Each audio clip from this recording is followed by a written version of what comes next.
Pendant cette période de confinement, la rédaction de La Tribune a choisi de donner voix à ces lettres de confinement que nous recevons. Créateurs, indépendants, salariés, chefs d'entreprise, vous nous racontez chaque jour, dans notre newsletter de 12 heures, vos enseignements reçus lors de cette crise économique et sanitaire sans précédent.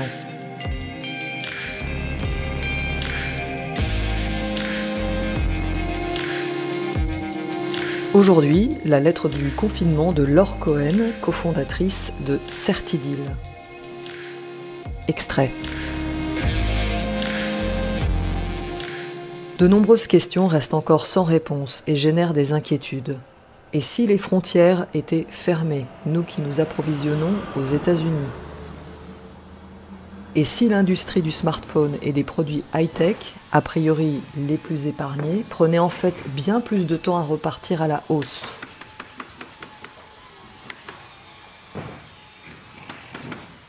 À ces craintes s'ajoutent des difficultés comme le management des collaborateurs à distance et la mise en place des démarches de chômage partiel pour certains d'entre eux. Il s'agit aussi de gérer des problèmes opérationnels comme l'impossibilité de livrer en point relais, car ceux-ci ont été obligés de fermer, ou les livraisons qui ne sont plus assurées ou dont l'activité a été réduite par certains prestataires. Dans ces cas-là, il faut être efficace et réactif pour rebondir vite. Il est essentiel d'avoir non seulement un plan B, des équipes techniques pour mettre à jour les informations et la communication auprès de nos clients, ou tout simplement un plan C.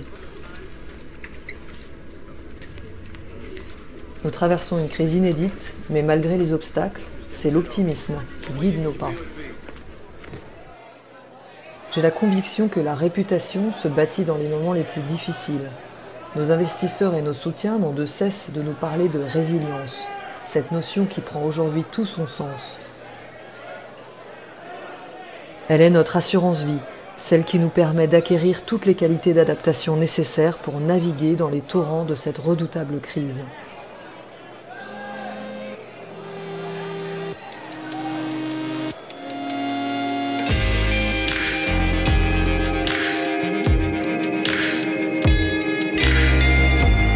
Proposez vos textes ou vos sons à la rédaction de La Tribune pour une réalisation Milky Lab Fabrique audiovisuelle.